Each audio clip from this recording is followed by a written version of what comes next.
Hello and welcome to everything you'll need to know about MSI 2024 in 5 minutes. Let's get started. MSI 2024 will be hosted in Chengdu, China, and will kick off on Wednesday the 1st of May at 10 AM CET with the play-in stage. The play-ins consist of 2 groups of 4 teams, where only the top 2 teams from each group will move on to the next stage, where they'll then join the main stage teams to be drawn into a best-of-5 double elimination bracket. The winner of MSI will also secure a world spot for the team. The runner-up of MSI will secure an extra world spot for their region.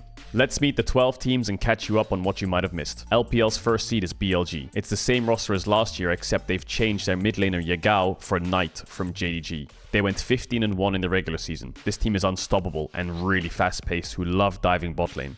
Their aggression can sometimes be their weakness. They 3-0 top esports in the finals, and they're one of the favorites to win the tournament. LCK's first seed, Gen G. Gen G have changed their roster up a little bit. They've taken Canyon from Damwon, Keen and Lehens from KT, and they went 17-1 in the regular season. The finals was an incredible 5-game series against T1. This team is a very heavy macro-oriented team. However, their one weakness does look like it might be their bot lane. Gen G is one of the favorites to win the tournament. LEC first seed, G2 Esports, the same roster as last year Worlds. They had an insane scrim win rate in Worlds last year, but they couldn't transition into the main stage. This team is looking as creative as ever, with wild picks and lane swapping all throughout playoffs. They have looked a little bit shaky in some of those series, however. LCS's first seed, Team Liquid. Now they've changed their top jungler out. Pyosik and Summit were taken off the roster and changed with Umti and Impact. This team looks a lot more stable. Appa and Yeon have stepped up a ton, and they upset FlyQuest in the finals with a 3-0 sweep. The reliability of having Impact and CoreJJ on the roster I think is fantastic. These 2 players were at MSI 2019 finals, and I think, of course, being world champions, they can stabilize a lot of what the team might need. The LPL second seed, Top Esports. Now, 369 might be a familiar face to some more recently, having left JDG to find more comfort in TES because of the pressure of being on JDG. Add in the addition of Mako from EDG, one of the most experienced supports in the world, a rookie mid laner, Cream from OMG at his first international event, who I think will surprise a lot of people, and the world champions of Tian and Jackie Love. Incredibly aggressive team, very fun to watch, incredibly high highs, taking BLG to 5 games, but extremely low lows as well. LCK's second seed, T1. The world champions are back in business. Same players as last year. Some struggles in the playoffs here and there against teams like Humble but T1 pulled it together and almost took down Gen G, their kryptonite, in domestic play. This team looks very strong. Zeus has been slipping up a little bit here and there from the meta changes and getting caught, but this team is easily capable of being a champion contender.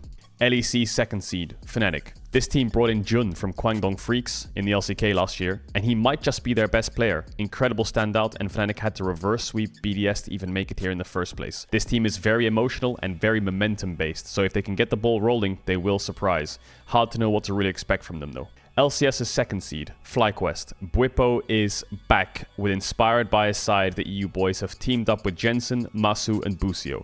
They were the favorites to win the league with their heavy aggressive topside play, but they slipped up in the finals. Topside has a huge wealth of international experience, however, so the bot lane can definitely lean on them through their struggles. VCS's first seed, GAM, also known as Gigabyte Marines to some, an extremely familiar face from the VCS, led by Captain Levi once again. The VCS had huge drama with people win trading for money all throughout the season, so GAM actually lost their mid laner and AD carry to indefinite suspensions. However, with substitutes, they still managed to win the league, and despite that, you should never sleep on the VCS. PCS's first seed, PSG, Maple. Another international. Rumors of his retirement last year are in shambles. Alongside world champion Junjia from EDG, this team swept the PCS finals against Evi's team 3-0, the strongest wildcard that Western teams are fearing that could be FlyQuest's match in the play-in stage in their group. CB LoL's first seed, Loud. Robo! Okay, I'll not do that ever again. An intense finals where Loud was almost reverse swept by Pain. The Brazilian powerhouse team Loud was knocked out by GAM at Worlds last year in the play-in stage. The roster remains the same as last year, except they've swapped out Seos for Redbird. Let's see if this is the international where Brazil can cause an upset once again. Ai Caralho. LLA, first seed, Astral Esports. A few familiar names such as Jose Diodo from the LCS and Ackerman from international events under Infinity in 2021. This team managed to take down Movistar Rainbow 7, who represented the LLA all of last year throughout international events. Let's see if Astral Esports can find the success that the LLA is desperate for. Finally, let's do a quick meta check-in. The last time we saw pro teams play was on patch 14.6. MSI will be played on patch 14.8. Skarner is disabled, no Skarner at all.